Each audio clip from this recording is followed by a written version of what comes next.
Oh my god, I don't wear anything. Welcome. Welcome.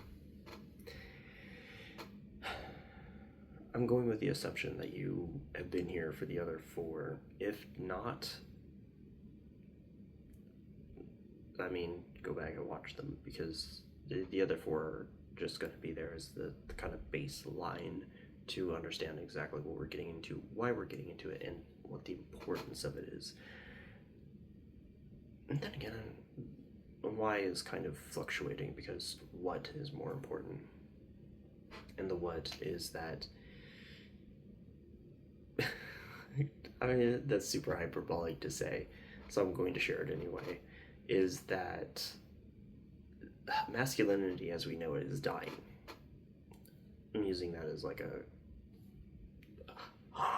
reaction face, all that fun stuff. Anyway, the relationship of why I say that, specifically why I would say that, is there is a form of masculinity that we all see outside of ourselves, right? It's cheaters, it's scandalous behavior, it's um, unjustifiable behavior, it's spreading your seed far and wide and having as many baby mamas as possible because you want to protect your kinship or whatever. It's again still weird. I'll get into why it's weird, but there is last one. The need to control, dominate others, to have control over others, and to have a say over what other people do, specifically feminine. So let's get into it. There is no morality in our existence that is purely dominated by rationality. What I mean by that is any relationship you have with good and bad don't necessarily inherit the same connotations for everybody.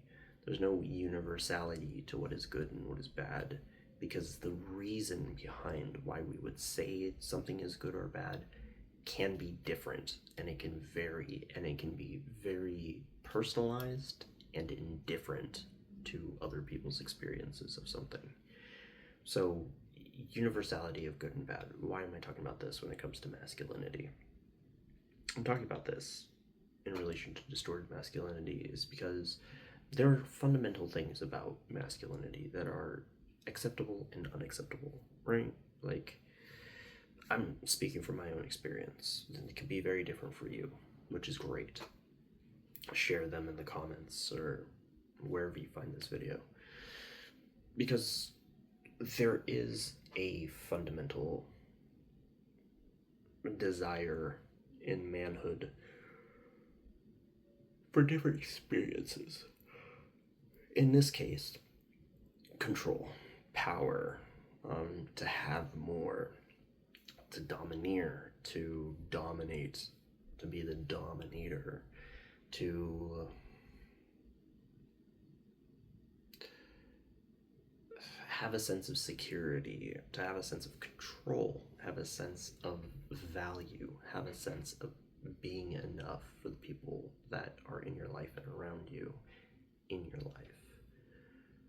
There are, yeah, and having permission to be who you are.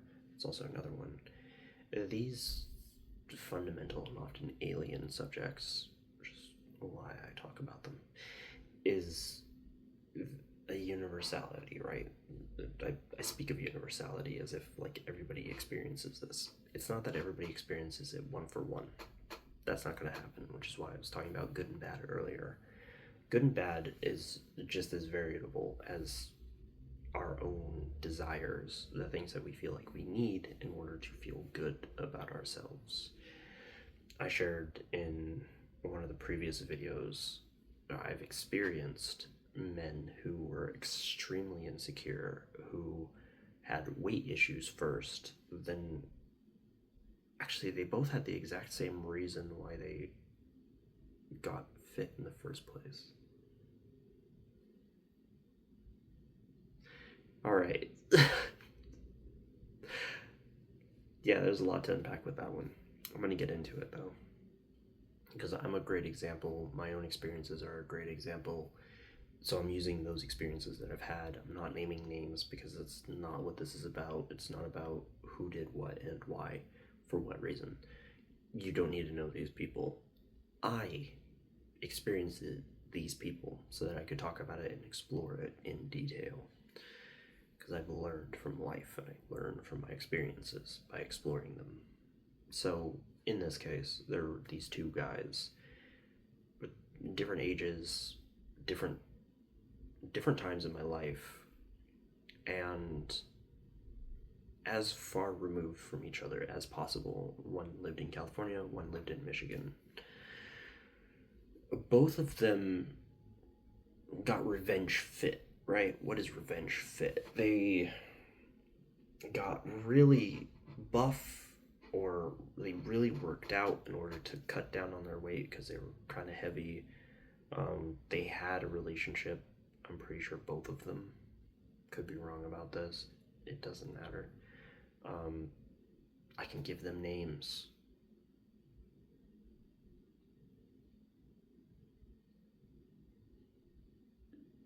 Okay, so Jimmy is going to be in Michigan.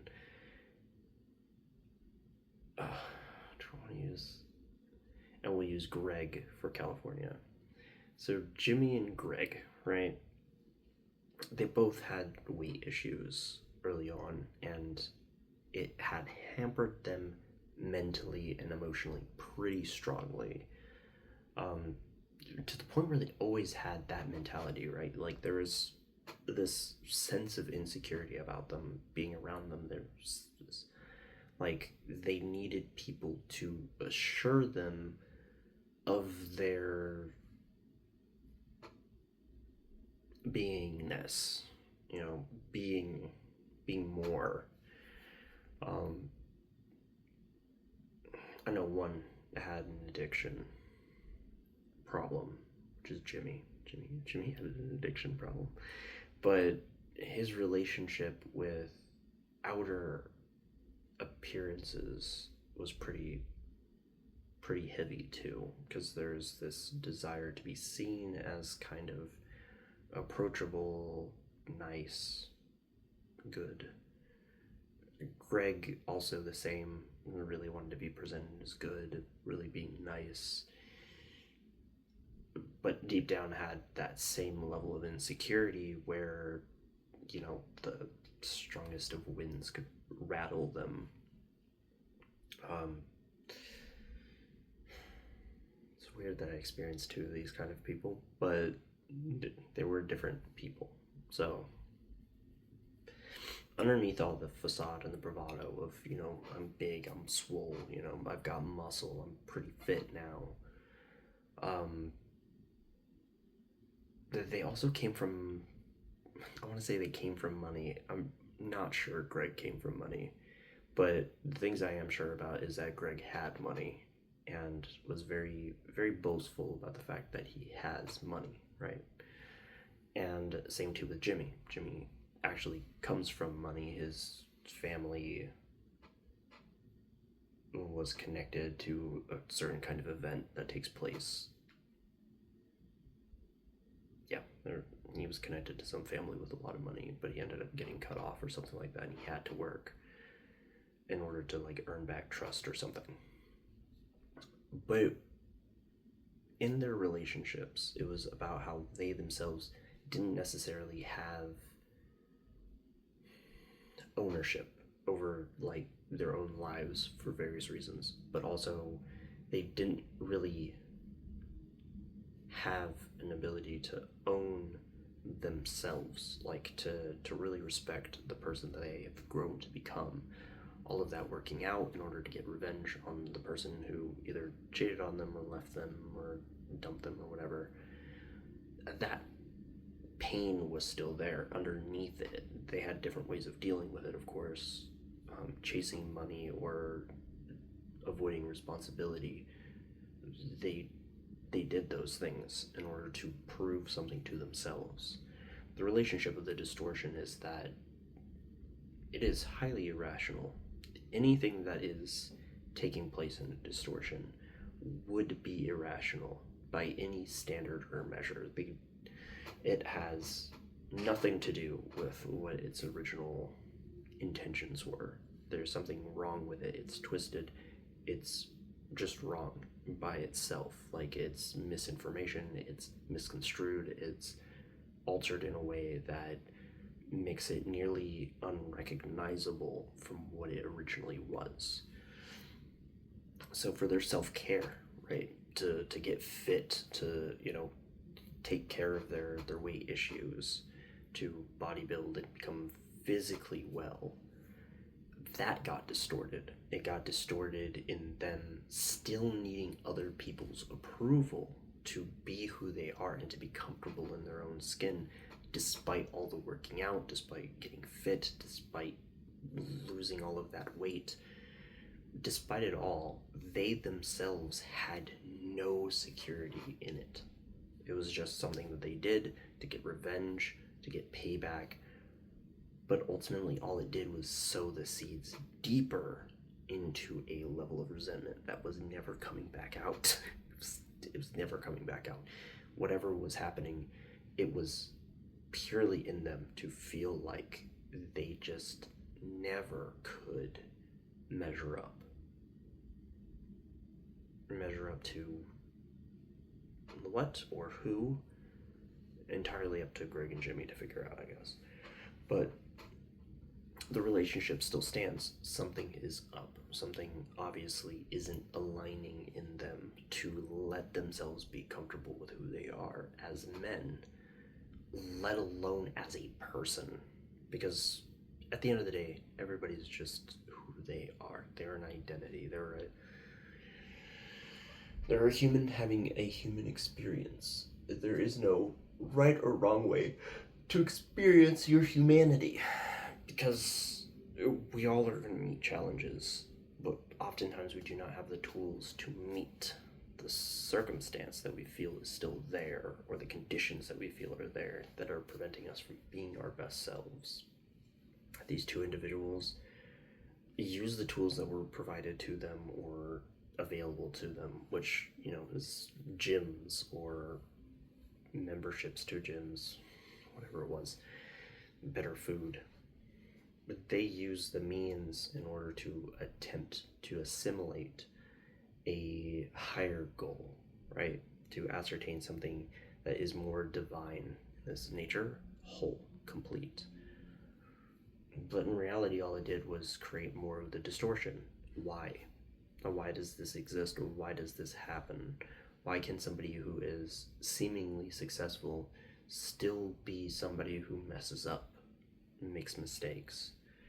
Because of distortion, right?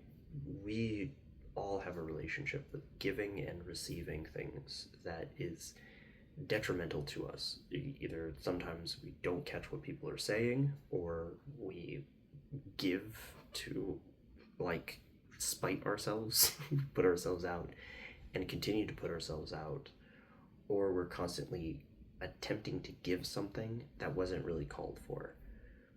In this case, it could be giving to this image that is inherently self-destructive, right? You want to destroy something about yourself, so you push and you push and you push until your weight is down, until you look fit and you feel more comfortable in your skin. But it could be entirely superficial. There's looks maxing, right? That's a very new term. I don't know if it's new, but it's a term that exists for people trying to make themselves look more facially appealing. It comes with the same thing. The person who is behind that, I don't remember his name. Anyway, he ended up having an addiction as well, his own relationship with addiction. And it brought about the same question. Okay, so if it's not about superficial things, about masculinity, you have to be buff, you have to be ripped, you have to look really good, If those things aren't what make you a man, then what does? The superficial nature of masculinity is the distortion, because there is a way of showing up that is just unapologetically you versus unapologetically Arnold Schwarzenegger or Jean Jean-Claude Van Damme or Vin Diesel or The Rock, whatever it is. You don't have to be those people, right? In order to actually have a connection that matters to you, people around you that care about you, to fit in. You don't have to be super swole or buff or whatever. You don't need those things. The superficial nature of those things is interesting.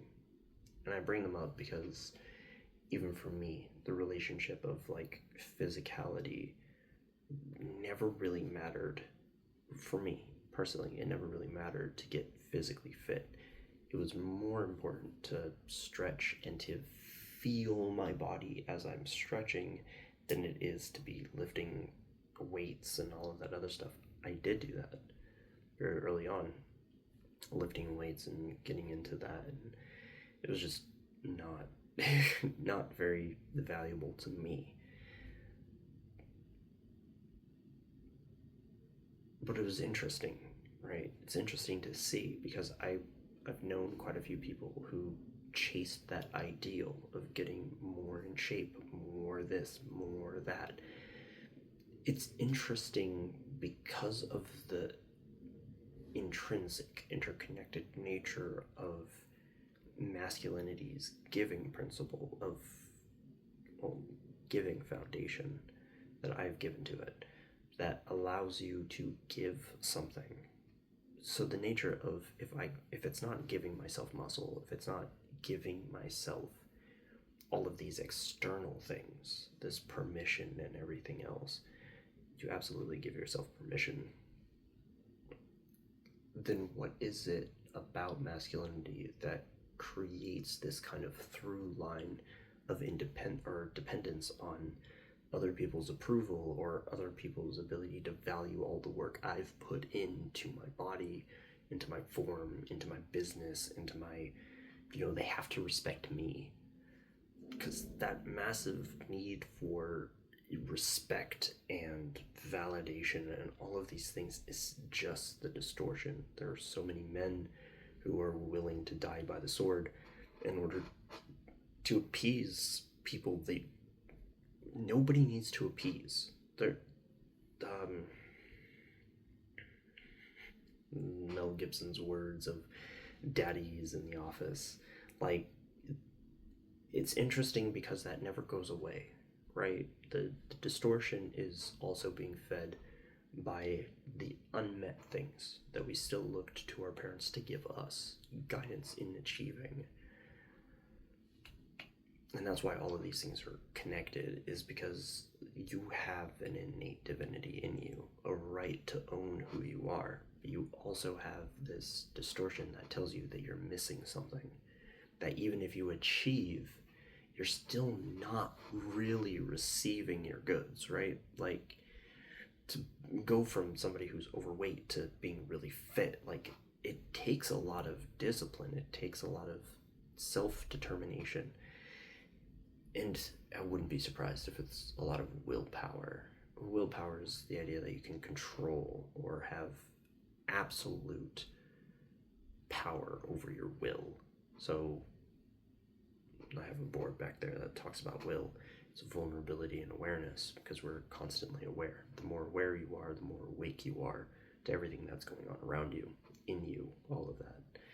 Levels of consciousness, basically. Your consciousness becomes more conscious the more aware you are of what you're conscious of and consciously aware of. So the relationship therein is that men have potentially superficial awareness, superficial consciousness, but it's surface level stuff, not superficial as in like it doesn't exist. in an entirety. It just exists in kind of like a distorted space where what they're seeing is not necessarily what they're wanting and what they're willing to give to get.